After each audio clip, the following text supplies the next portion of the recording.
पिछले कुछ दिनों से G20 की बहुत चर्चा है। G20 दुनिया के 20 सबसे शक्तिशाली देशों का ग्रुप है, जिसकी अध्यक्षता पहली बार भारत को मिली और इसकी अध्यक्षता मिलना देश के लिए बहुत गर्व का लम्हा। G20 का सम्मेलन अगले साल भारत में होगा।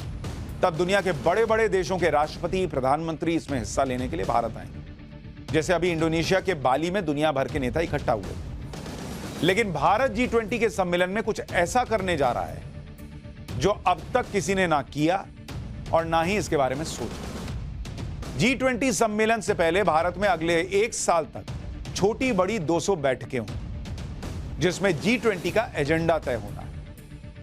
अब ठीक है, बैठक है, कहीं भी हो सकती थी, लेकिन मोदी सरकार इन बैठकों के जरिए भारत की कूटनीतिक ताकत तो दिखाएगी, लेकिन इसके साथ एक और प्लानिंग कर ली कि दुनिया के देशों का परिचय भारत की सांस्कृतिक और ऐतिहासिक विरासत से भी करवाया जाएगा।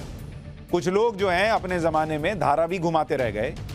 नरेंद्र मोदी कह रहे हैं कि इंडिया की जो सांस्कृतिक विरासत है वो इन लोगों को दिखाई, क्योंकि इनके साथ पूरा डेलीगेशन आएगा, इनके साथ विदेशी मीडिया आएगा, फोटो खींचेगा, क्लिक करेगा। तो दुनिया को बताओ ना बॉस कि हम कहां रहते हैं, हमारी क्या सांस्कृतिक विरासत है। और फिर वो जब तस्वीरें वहां जाएंगी और लोग यहां आएंगे तो और टूरिज्म बढ़ेगा, और टूरिज्म बढ़ेगा तो इकोनॉमी बढ़ेगी। तो एक साथ दो काम करो ना। G20 की अध्यक्षता कर रहे हो, मीटिंग कर रहे हो, ठीक है, वो मीटिंग के साथ साथ प्रमोशन भी हो जाएगा। और इस तरह की मीटिंग की शुरुआत भी हो चुकी है। 5 दिसंबर को उदयपुर में G20 देशों के शेरपा की बैठक हुई। उदयपुर महलों और झीलों का शहर है। G20 देशों के प्रतिनिधि उदयपुर की ऐतिहासिक जगहों पर गए, राजस्थान की कला, संस्कृति और परंपरा को देखा और समझा। अच्छा, ये नहीं सोचा गया कि राजस्थान में तो कांग्रेस की सरकार है, यहां उदयपुर ले जाने का क्या मतलब। लेकिन उदयपुर से शुरुआत हुई। मीटिंग में आए विदेशी मेहमान परंपरागत राजस्थानी पगड़ी पहने हुए भी नजर आए। पीएम मोदी का यह हिट आइडिया है, क्योंकि देश भर में इस तरह की बैठकों के जरिए भारत अपनी सांस्कृतिक और ऐतिहासिक विरासत को दुनिया भर में पहुंचाएगा। कश्मीर से कन्याकुमारी तक G20 की जो छोटी बड़ी मीटिंग होनी है, और इसके लिए सरकार ने देश के ऐतिहासिक इमारतों और पुरातात्विक जगहों को चुना है। आज से अगले 3 दिन तक G20 की एक और बैठक हो रही है। इसमें शामिल विदेशी मेहमानों को महाराष्ट्र के प्रसिद्ध एलिफेंटा की गुफा ले जाया जाएगा। एलिफेंटा की गुफा विश्व धरोहर सूची में शामिल है। जनवरी में G20 के प्रतिनिधियों को पुणे घुमाया जाने वाला है। वहां पर उन्हें आगा खान पैलेस, शनिवार वाड़ा और शिवनेरी किले ले जाया जाएगा। शिवनेरी किला शिवाजी महाराज से जुड़ा हुआ है। इसके बाद G20 के प्रतिनिधि मध्य प्रदेश में सांची स्तूप जाएंगे।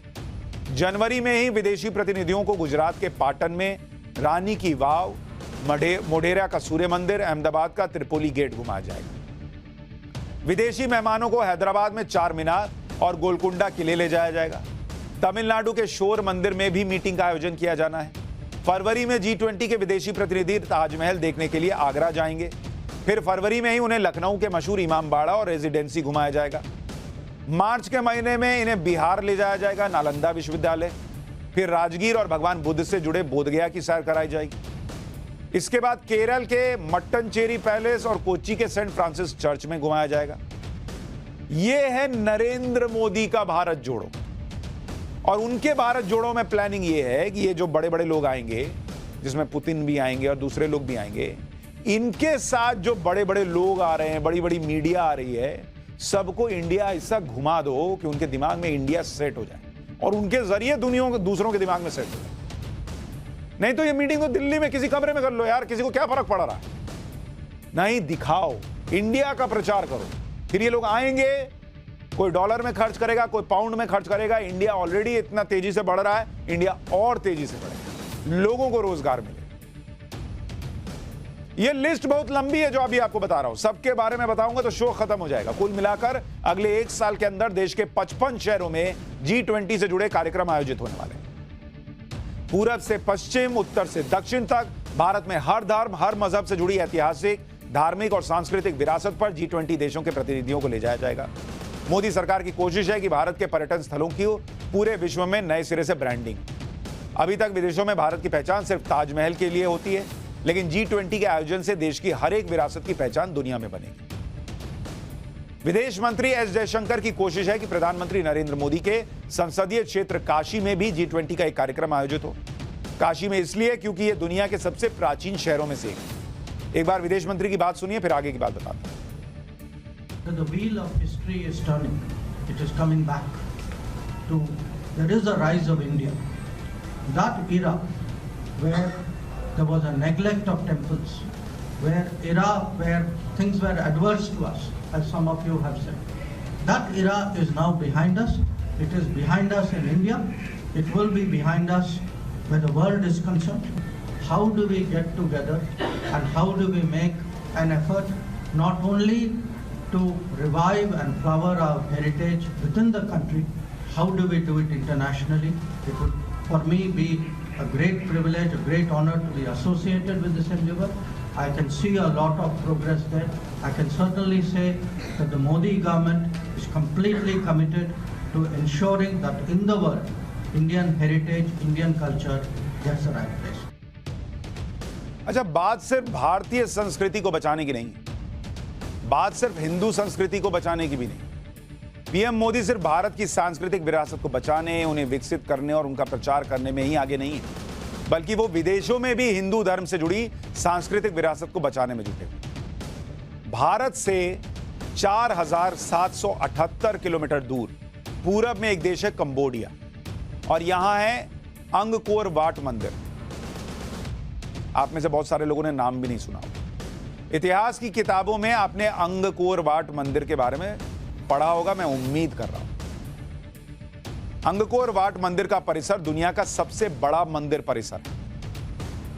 मोदी सरकार इस मंदिर परिसर का जीर्णोद्धार करवा रही है। कंबोडिया में मंदिर, हिंदू मंदिर, इसका जीर्णोद्धार मोदी सरकार करा रही है। हिंदू धर्म से जुड़ी इस धार्मिक और सांस्कृतिक विरासत को सहेजने का काम कर रही है। एक बात और आपको बता दूं जो बेहद अहम है कि अंगकोर वाट में एक वक्त में 1000 से ज्यादा मंदिर हुआ करते थे, जैसा मैंने आपको हम्पी का बताया, लेकिन अब वहां सिर्फ 72 मंदिर बचे। अब हिंदू धर्म की इस विरासत को बचाने की जिम्मेदारी मोदी सरकार ने ले ली। पिछले महीने ही उपराष्ट्रपति जगदीप धनखड़ और विदेश मंत्री डॉक्टर एस जयशंकर ने अंगकोर वाट मंदिर का दौरा किया। कंबोडिया में हिंदू सभ्यता का प्रतीक है अंगकोर वाट मंदिर, और यह यूनेस्को की विश्व धरोहर में शामिल। भारत से 4,778 किलोमीटर दूर हिंदू सभ्यता कैसे और कब पहुंची, यह जानने के लिए आपको अंगकोर वाट मंदिर का पूरा इतिहास समझना होगा। कंबोडिया में 12वीं शताब्दी में खमेर साम्राज्य हुआ करता। खमेर साम्राज्य के राजा हुआ करते सूर्यवर्मन द्वितीय। उन्होंने ही साल 1113 से 1150 के बीच यहां शासन किया, और इसी दौरान उन्होंने यशोधरपुर यानी आज के अंकोर में हिंदू मंदिरों के लिए एक भव्य परिसर बनाया। राजा सूर्यवर्मन ने हिंदू धर्म से प्रभावित होकर अपने साम्राज्य में मंदिर परिसर बनवाया, जो बाद में दुनिया का सबसे बड़ा मंदिर परिसर बना। यह पूरा परिसर 402 एकड़ में फैला हुआ है, और उस दौर में राजा सूर्यवर्मन द्वितीय ने 1000 से ज्यादा मंदिर यहां बनवाए थे। अंगकोर वाट में भगवान विष्णु से जुड़े मंदिर हैं। राजा सूर्यवर्मन ने हिंदू धर्म से प्रभावित होकर अपने साम्राज्य में यह मंदिर परिसर बनवाया, जो कि पूरी तरह से हिंदू कॉस्मोलॉजी यानी हिंदू ब्रह्मांड विज्ञान पर आधारित है। अंगकोर वाट मंदिर परिसर में दीवारों पर निर्माण शैली ठीक वैसी ही है जैसी भारत के प्राचीन मंदिरों में होती है। दक्षिण भारत के मंदिरों की दीवारों पर भी ऐसी ही कलाकृतियां और चित्र आपको दिख जाएंगे। पूरे परिसर में भगवान विष्णु की मूर्तियां मिलेंगी। भगवान विष्णु की 16.5 फीट की मूर्ति भी मंदिर के अंदर मौजूद है। आपको सिर का हिस्सा भगवान बुद्ध की तरह दिखेगा, लेकिन आप ध्यान से हाथों को देखेंगे तो यहां 8 हाथ दिखेंगे।